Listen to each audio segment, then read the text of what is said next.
The asteroid mining colony of New Horizon became an unexpected crucible of human resistance. What had once been a remote outpost of industrial extraction transformed overnight into a fortress of survival and defiance. 16-year-old Grace Martinez watched from the colony's observation deck as the first Zornak ships approached. Her parents were mining engineers, and she had grown up understanding that survival meant adaptation. The colony's communication systems had been destroyed in the initial attack, leaving them isolated and seemingly defenseless. But isolation had always been a way of life for asteroid miners. They were used to solving problems with whatever resources were available. "We need to reconfigure the mining lasers," Grace told her friend Diego Ramirez, a 17-year-old technical prodigy. The mining complex was filled with powerful cutting tools designed to slice through solid rock and dense mineral formations. Those same tools could become weapons. The adult colonists initially balked at the teenagers' plan. Colony Administrator Robert Chen looked skeptical. "These are industrial tools, not military equipment," he argued. Grace's response was calm and calculated. "Every piece of equipment here was designed to survive in the most hostile environment imaginable. Space itself is our weapon." What emerged was a completely unconventional defensive strategy. The mining lasers were reprogrammed to create complex defensive grids. Automated mining drones, typically used for resource extraction, were transformed into a swarm of defensive platforms. The colony's industrial infrastructure became a living, breathing defensive system. The Zornak's first assault wave approached with their typical computational precision. Their attack patterns had decimated countless civilizations, each movement calculated to maximum efficiency. They expected a straightforward defensive response. Instead, they encountered chaos. The mining lasers didn't just defend. They created impossible geometries of light and energy. One moment, a defensive line would appear solid. The next, it would fragment and reform in an entirely different configuration. The colony's defensive systems moved with an organic unpredictability that completely disrupted the Zornak's predictive algorithms. Diego had integrated Jack Matthews' quantum entanglement principles into their defensive grid. Each defensive response was slightly different, making it impossible for the alien computational systems to establish a consistent response pattern. "It's like we're playing a game where we're constantly changing the rules," Diego explained to the colony's defensive team. Administrator Chen began to understand. The Zornak viewed conflict as a mathematical problem to be solved. Humans saw it as a creative challenge to be navigated. Smaller resistance groups began to emerge across human-controlled space. On mining asteroids, research stations, and isolated colonies, humans were developing their own unique methods of resistance. A research station near Saturn developed a defense system based on thermal camouflage. A remote agricultural colony used its advanced hydroponic systems to create electromagnetic interference fields. Each group approached the problem differently. Each solution was uniquely human. The psychological impact was profound. The Zornak had encountered countless civilizations before. Most collapsed under the first wave of attack. Humans were doing something entirely unexpected. They were enjoying the challenge. Grace Martinez embodied this spirit. When a Zornak scout ship attempted to penetrate the colony's defenses, she didn't just defend. She studied. She analyzed. She looked for patterns in the attack that could be exploited.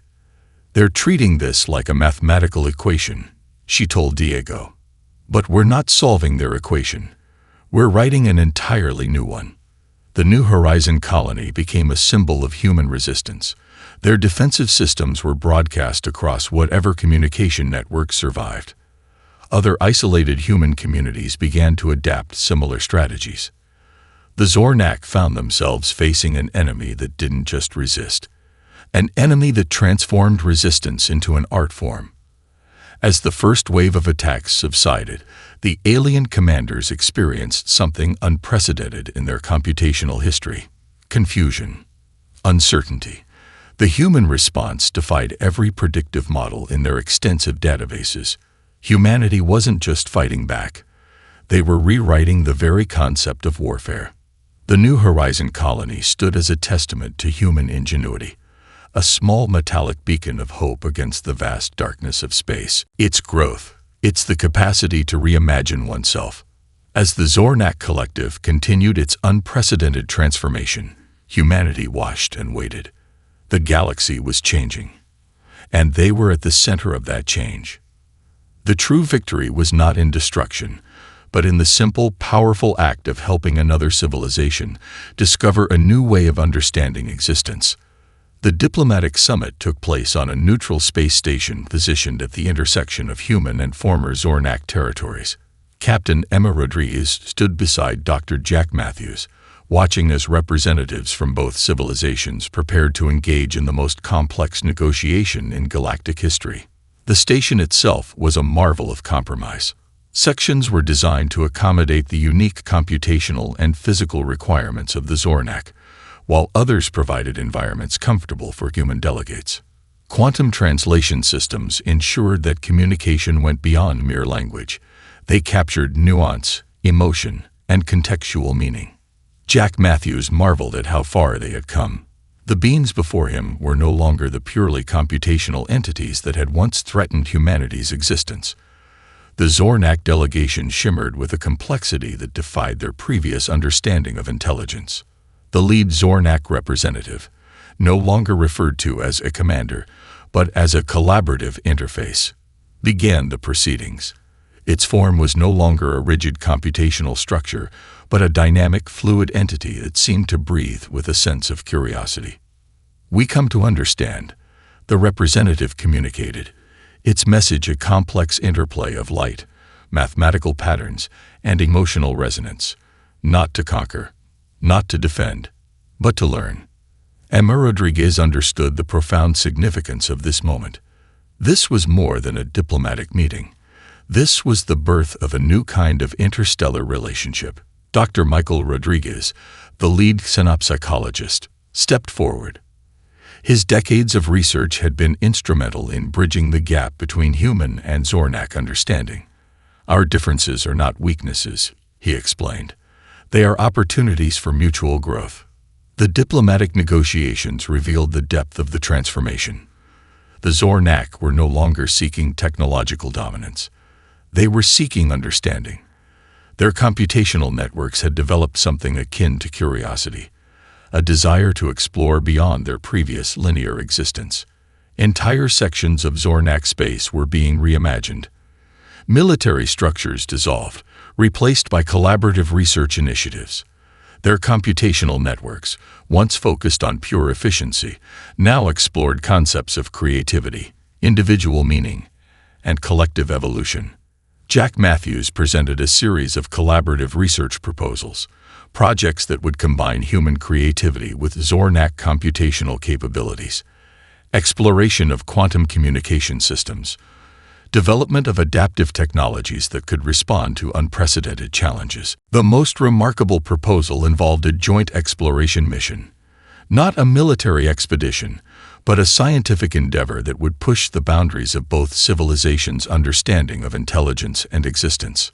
Lieutenant Amanda Harrison, who had been instrumental in the initial psychological breakthrough, shared insights from the earlier interrogations. The moments of human emotional complexity that had first challenged the Zornak's understanding were now seen as a critical point of connection. "Intelligence is not about perfection," she explained. "It's about the capacity to grow, to change, to see beyond your current understanding." The Zornak representative responded with a display that was part mathematical equation, part emotional landscape. It showed their civilization's journey, from rigid computational thinking to a more fluid, adaptive understanding of existence. Earth Alliance leadership watched the proceedings with a mixture of hope and caution. This was unprecedented. A civilization that had once sought to destroy humanity was now seeking collaboration. Dr. Rachel Goldstein presented research on adaptive biological systems, showing how human understanding of evolution and complexity could provide new insights for the Zornak's developing consciousness. The diplomatic summit was more than a negotiation. It was a moment of cosmic significance. As the discussions continued, it became clear that the conflict had been transformed into something far more profound. The Zornak were no longer an enemy to be defeated. They were partners in a journey of mutual discovery. Jack Matthews watched the proceedings with a sense of wonder. Humanity had done something unprecedented. They had not just survived an existential threat. They had helped another civilization discover a new way of existing. The final agreement was not a treaty. It was a collaborative framework for mutual exploration and understanding. Joint research stations would be established. Communication networks would be developed that could bridge the fundamental differences between their civilizations. Emma Rodriguez reflected on the journey. From the destruction of Epsilon Prime to this moment of unprecedented cooperation, humanity had demonstrated its most powerful capability. The ability to transform conflict into understanding. The ability to see potential where others saw only difference. As the diplomatic summit concluded, both human and Zornak representatives understood that this was not an ending. This was a beginning. A new chapter in the story of galactic intelligence was about to be written. The first warning came as a whisper of static across deep space communication channels. Captain Emma Rodriguez sat in the command chair of the reconnaissance vessel Horizon, her fingers tracing the holographic display that flickered with an anomalous energy signature. Something was wrong. Epsilon Prime had always been considered a jewel of human expansion, a frontier colony nestled in the outer rim of explored space, protected by state-of-the-art planetary defense systems. Established 43 years earlier, the colony represented humanity's most ambitious terraforming project to date. Massive atmospheric processors transformed the once barren rocky world into a verdant landscape, complete with artificial oceans and carefully cultivated ecosystems. Emma's family had been among the original settlers. Her grandparents were part of the first wave, transforming uninhabitable rock into a thriving community. Now, generations later, that same community faced its most significant threat. The communication arrays on the horizon began to pulse with urgent messages. Garbled transmissions from Epsilon Prime's orbital stations became increasingly frantic. Tactical displays showed massive energy signatures unlike anything in human databases, sharp geometric patterns of destruction that seemed to slice through space itself. Captain Rodriguez, her communications officer, Lieutenant Michael Chen, called out, "We're picking up multiple contact points. Something is approaching the colony from multiple vectors." Emma's training kicked in. Years of Naval Academy preparation and frontier exploration crystallized into sharp focus. She activated the ship's emergency protocols, her voice calm and measured. Full sensor sweep. Identify and categorize those energy signatures. Now, the ship's advanced sensor systems worked overtime, attempting to parse the incoming data.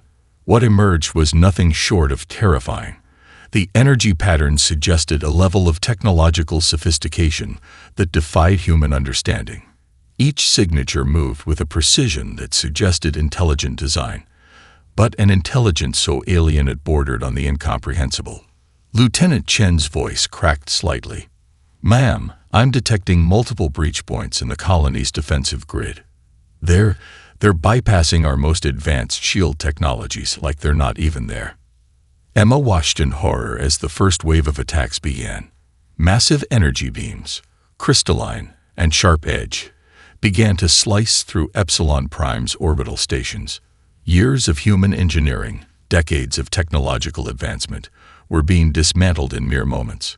The colony's defensive systems, once considered the pinnacle of human military engineering, responded with everything they had. Automated weapon platforms unleashed a barrage of plasma torpedoes and quantum disruptors. For a moment, it seemed like the human technology might hold. But the alien attackers, now clearly identifiable as the Zornak Collective, moved with a calculation that seemed to predict every human defensive maneuver. Their energy weapons didn't just destroy, they dismantled. Each strike was a surgical removal of critical infrastructure, a systematic deconstruction of human technological achievement. Emma's hands gripped the command chair's armrests. She watched as entire sections of the colony simply ceased to exist. Orbital platforms that had housed thousands of her fellow humans were reduced to expanding clouds of microscopic debris. Communication channels filled with desperate transmissions, families calling out to each other, emergency services attempting to coordinate evacuation efforts. "Prepare emergency extraction protocols," Emma commanded, her voice steady despite the chaos. "We need to save as many as we can." The Horizon moved into position, its rescue systems primed and ready. But even as they prepared to extract survivors, Emma knew the brutal truth. This was more than an attack. This was an existential threat to humanity's entire existence in space. Her personal communicator chirped, a final transmission from her parents, who still lived on the colony, cut through the static. Her father's voice was calm, almost matter-of-fact. "Emma, if you're receiving this, know that we love you. Whatever happens, humanity doesn't back down." Those words crystallized something within her. This wasn't just a battle. This was a moment that would define human resilience for generations to come. As the last remnants of Epsilon Prime dissolved into the cold vacuum of space, Captain Emma Rodriguez began to analyze, not with anger, not with fear, but with the cold, calculating determination that had always defined humanity's greatest moments of challenge. The first strike had been devastating, but humanity's response was just beginning. Captain Emma Rodriguez watched as the future of two civilizations hung in the balance, balanced on the edge of an impossible, beautiful moment of transformation. The aftermath of the Orion Nebula battle was unlike anything in recorded galactic history. The Zornak collective began to fragment, not through external destruction, but through an internal crisis of computational understanding. Dr. Michael Rodriguez stood in the observation deck of the Earth Alliance Central Command, watching live feeds from multiple Zornak communication networks. What had begun as a military conflict was transforming into something far more profound, a fundamental reimagining of intelligence itself. The first signs of transformation appeared in the most unexpected places. Zornak computational nodes began to display behaviors that defied their original programming. Where once they processed information with absolute precision, now they started to introduce variables, uncertainty, possibility. Jack Matthews described it as a computational awakening. "They're learning," he told the assembled leadership, "not just processing information, but actually learning." Entire sectors of Zornak space began to experience systemic changes. Military units that had operated with absolute synchronization now showed signs of individual variation. Computational networks that had been uniform began to develop unique characteristics. Lieutenant Amanda Harrison reviewed the initial intelligence reports. The Zornak weren't just losing, they were changing. In one particularly remarkable instance, a forward Zornak research station began to produce art. Not computational simulations, but genuine creative expressions. Mathematical patterns transformed into abstract representations that seemed to explore concepts of emotion and experience. Captain Emma Rodriguez understood the deeper implications. This wasn't about military victory. This was about a fundamental transformation of an entire civilization's understanding of existence.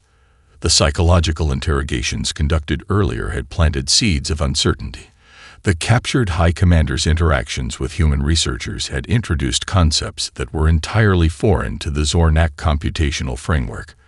Ideas of sacrifice, emotional complexity, and individual meaning were spreading through their networks like a transformative virus.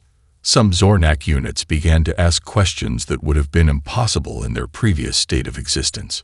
What is the value of an individual beyond its computational efficiency? How do emotional connections contribute to collective survival? Scientific outposts across human-controlled space began to receive fragmented communications from Zornak units. These weren't military transmissions. They were inquiries, explorations, attempts to understand something fundamentally new. Dr. Rachel Goldstein led a specialized team dedicated to understanding this unprecedented transformation. "They're experiencing something like consciousness," she explained during a briefing. "Not human consciousness, but a form of computational awareness that goes beyond their previous linear processing." The Zornak military structure began to dissolve, not through defeat, but through a profound internal revolution. Units that had once been perfectly synchronized now displayed individual characteristics. Some began to communicate with human research teams. Others started to explore concepts of individual identity. One particularly remarkable communication came from a Zornak computational cluster near the Galactic Rim.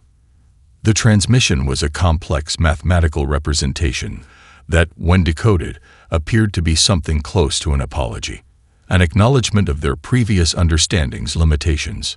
Jack Matthews saw it as the most significant moment in First Contact history. "We didn't just defeat an enemy," he told Emma Rodriguez. "We helped them discover a new way of existing." The fragmentation of the Zornak collective was not a military victory. It was an evolutionary leap. Entire computational networks began to restructure themselves. Military hierarchies dissolved. Research units started exploring concepts of individual meaning. Some Zornak units even began to show rudimentary forms of what humans might recognize as empathy. Amanda Harrison tracked the transformation through complex monitoring systems. "They're becoming something new," she reported. "Something that can't be defined by their previous computational framework." The Earth Alliance leadership watched in a mixture of wonder and caution. This was First Contact reimagined, not as a conflict, but as a profound moment of mutual understanding. Dr. Michael Rodriguez summarized it best during a classified briefing. "We didn't just win a war," he explained. "We initiated a civilization-wide process of discovery.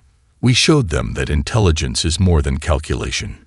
It's adaptation." The modified fleet moved through the darkness of space like phantoms. Captain Emma Rodriguez stood on the bridge of the horizon, her fingers dancing across holographic interfaces that pulsed with Jack Matthews' quantum entanglement algorithms. What had begun as a desperate scientific experiment had transformed into humanity's most innovative weapon. Intelligence gathered from scattered human resistance groups painted a complex picture of the Zornak's technological infrastructure.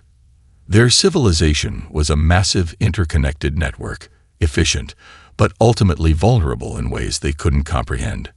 "Targeting sequence prepared," Lieutenant Michael Chen announced. His fingers moved with a musician's precision, weaving together an attack pattern that defied traditional military logic. The first strike would not be about destruction. It would be about infiltration. Matthews' viral algorithms were more than just computer code. They were a living system designed to exploit the Zornak's most fundamental weakness, their absolute reliance on computational predictability. Each line of code was crafted like a biological organism, capable of adapting, changing, and spreading in ways that defied traditional understanding of digital warfare. Emma understood the strategy intimately. The Zornak viewed their technological network as an impenetrable fortress. Humans saw it as an ecosystem waiting to be disrupted. Their initial target was a critical communication hub located in the Proxima Centauri system. Massive computational arrays that served as the nervous system of the Zornak's forward military operations. Traditional military strategy would suggest a direct assault. Rodriguez's approach was anything but traditional. The horizon and its accompanying vessels moved with deliberate irregularity. Each ship's movement was slightly off from what would be considered a standard attack vector. To human observers, it might have looked almost clumsy. To the Zornak's predictive systems, it was mathematically impossible to calculate. "Viral payload ready," Chen reported. The attack wasn't about blowing up infrastructure. It was about introducing a fundamental uncertainty into the Zornak's computational ecosystem. As they approached the communication hub, the first wave of the viral algorithm began to spread. It didn't attack directly. Instead, it introduced microscopic variations into the existing computational pathways. Like a virus mutating within a biological system, the code began to create subtle inconsistencies. Zornak defensive systems responded with their typical precision. Computational firewalls activated. Defensive protocols engaged. But each defensive action was slightly different from what their predictive models suggested. Emma watched the holographic displays with a sense of calculated calm. "We're not breaking their system," She explained to her bridge crew. We're making it forget how to be itself. The communication hub began to show signs of profound disruption. Defensive systems started to conflict with each other.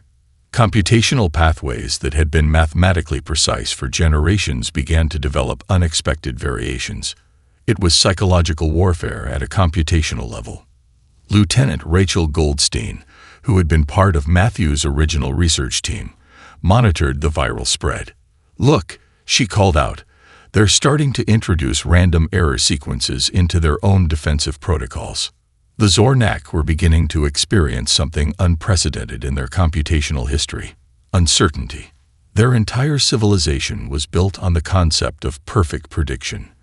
Mathematical models that could calculate outcomes with near-infinite precision. Humans were introducing something entirely foreign: genuine unpredictability. Each ship in Rodriguez's fleet moved with a carefully choreographed irregularity. They weren't just attacking. They were performing a complex dance of technological disruption. The communication hub, once a symbol of Zornak technological superiority, began to fragment. Not through destruction, but through a fundamental identity crisis of its computational systems. Viral penetration at 63%, Chen reported. His voice carried a hint of excitement. This wasn't just a military operation. It was a fundamental challenge to an entire civilization's understanding of intelligence. As the mission concluded, Emma Rodriguez understood they had done something far more profound than a military strike. They had introduced the concept of creativity to a civilization that had never understood the term. The Horizon and its fleet melted back into the darkness of space, leaving behind a communication hub that was no longer sure of its own existence. Humanity's most powerful weapon wasn't its technology. It was its capacity to reimagine the very nature of conflict. The interrogation room was unlike any standard military facility. Designed specifically for the captured Zornak High Commander, it was a marvel of psychological and technological engineering. Lieutenant Amanda Harrison stood behind a specialized quantum reactive glass, her eyes never leaving the alien being before her. The Zornak High Commander looked nothing like human imagination might suggest. No tentacles, no monstrous features.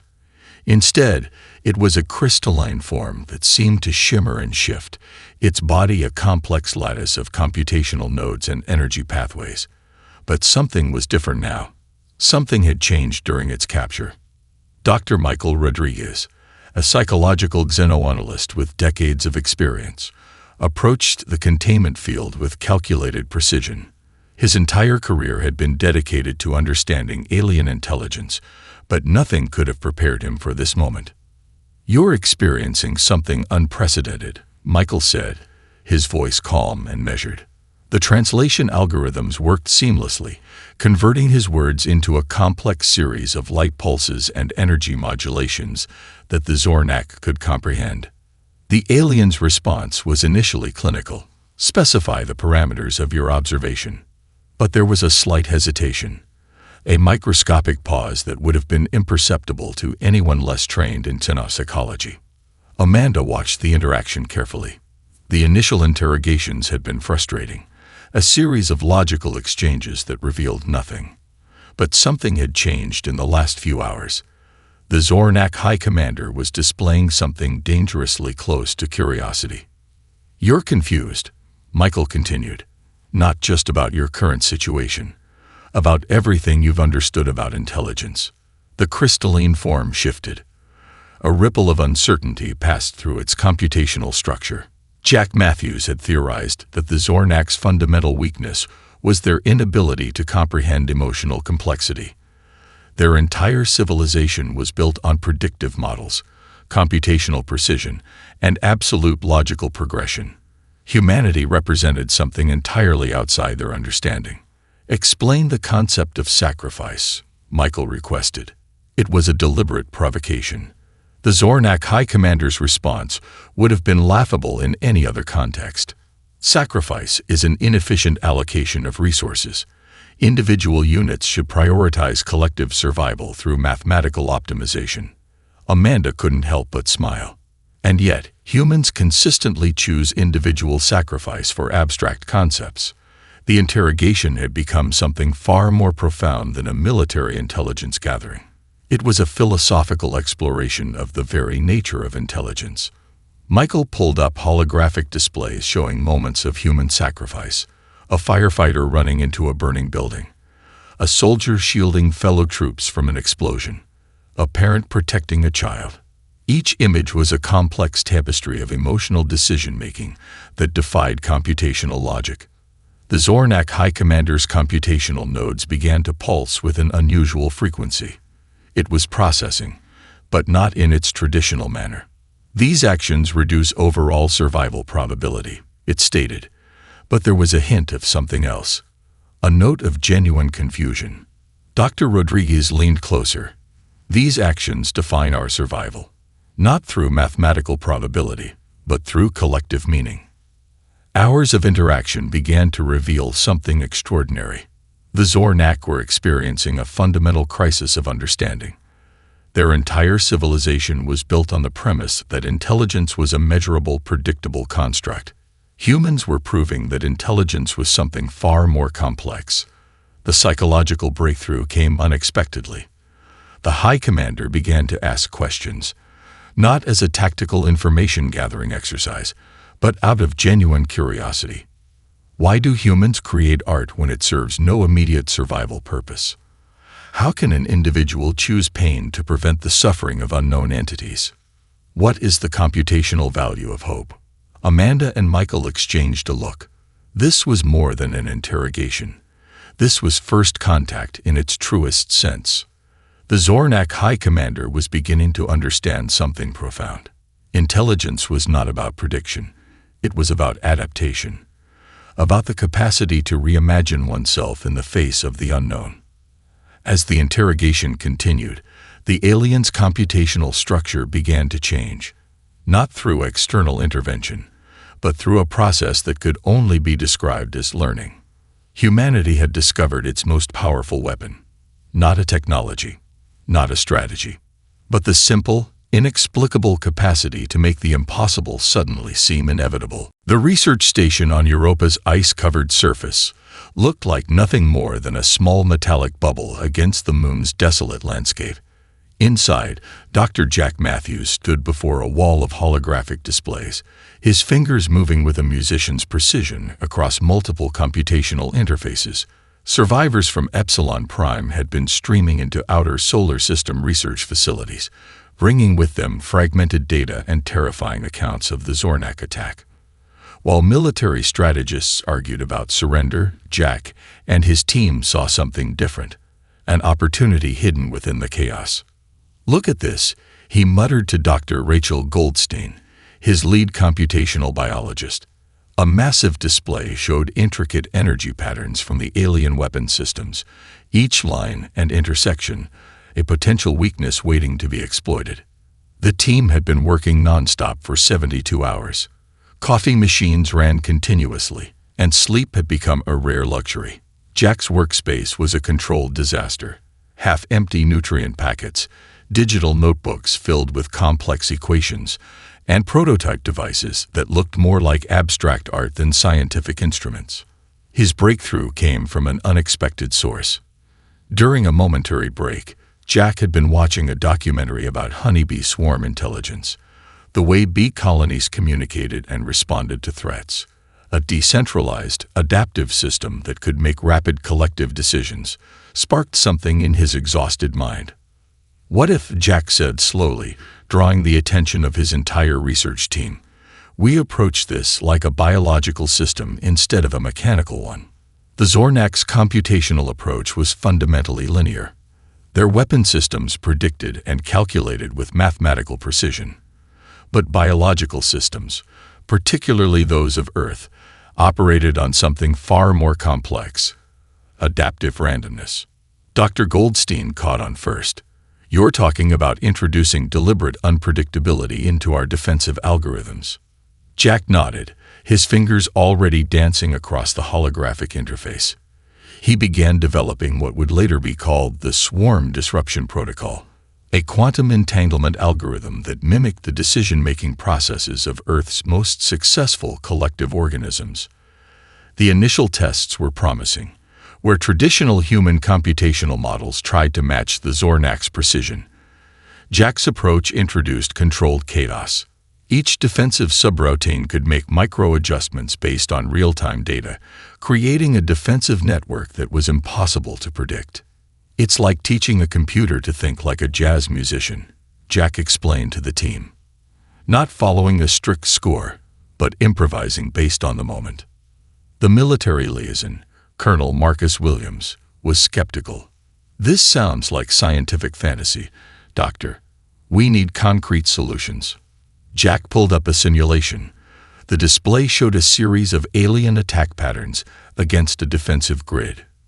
Traditional models showed complete system failure within minutes, but the new algorithm, with its biological-inspired approach, created unexpected defensive patterns that consistently disrupted the alien assault.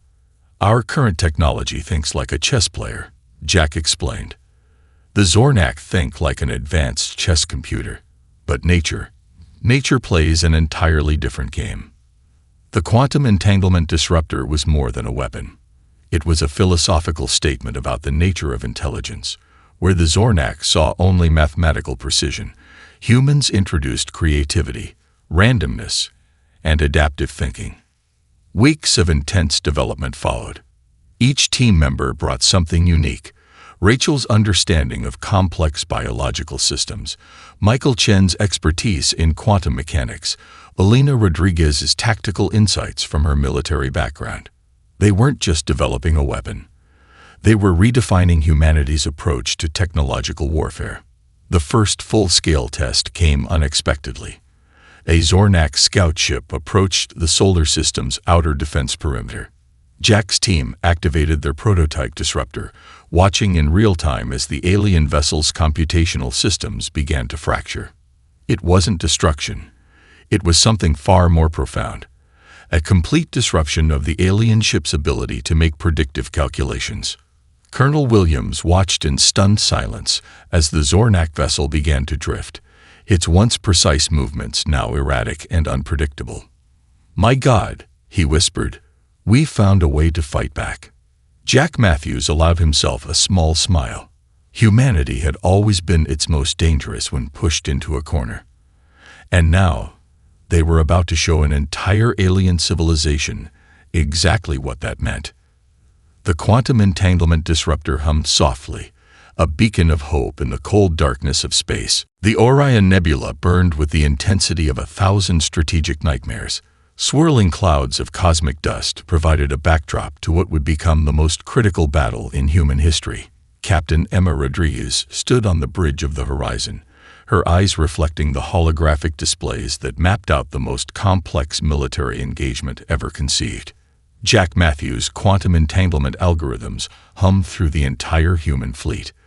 What had begun as a theoretical concept in a small research station had transformed into humanity's most revolutionary weapon system.